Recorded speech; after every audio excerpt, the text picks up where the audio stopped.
ganz kleines Wort, man ins Frieden. Ein ganz kleines Wort und so groß. Ein ganz kleines Wort, einfach Frieden. Die Welt war ganz voll sorgenlos. Ein ganz kleines Wort und so wichtig. Jeder kann ohne Angst leben. Ein ganz kleines Wort und so wichtig. Und schon das kann Krieg nimmer gehen.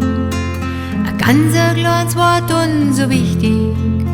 Und schon das kann Krieg nimmer gehen. Nennt Shalom, nennt's Meer oder sag einfach mir. Sag's Salem, Barish, ja sag's irgendwie. Nenn's Pace, nenn's Pe oder nenn's einfach Peace. Völlig egal, weiß gleich ich mein dies. Der Mensch ist voll Hass, voll Wut und voll Neid. Wo's hinschaust, siehst Elend, Verzweiflung und Leid. Wo's hinschaust, nur Menschen, die alles verlieren. Wann wird die Menschheit den Irrsinn kapieren? Ein ganz kleines Wort, man ins Frieden. Ein ganz kleines Wort und so groß. Ein ganz kleines Wort, einfach Frieden.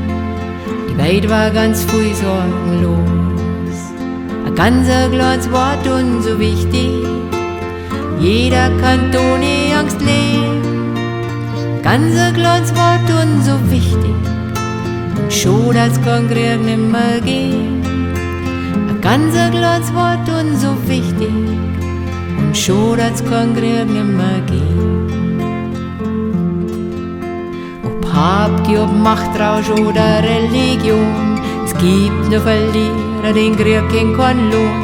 Die Hoffnung, die bleibt, dass der Mensch gescheiter wird. Und das Wort Friede jeder Mensch hört. Shalom, Mir, Salem und Barish. Pace, Pe oder ganz einfach Peace. Wenn man das will, dann kann's jeder verstehen. Das kleine Wort Friede klingt überall schön. Ganz kleines Wort, man ins Frieden. Ein ganz kleines Wort und so groß. Ein ganz kleines Wort, einfach Frieden. Die Welt war ganz voll sorgenlos. Ganz kleines Wort und so wichtig. Jeder kann ohne Angst leben. Ganz kleines Wort und so wichtig. Und schon das kann Krieg nimmer gehen. Ganz kleines Wort und so wichtig. Und schon das kann Krieg nimmer gehen.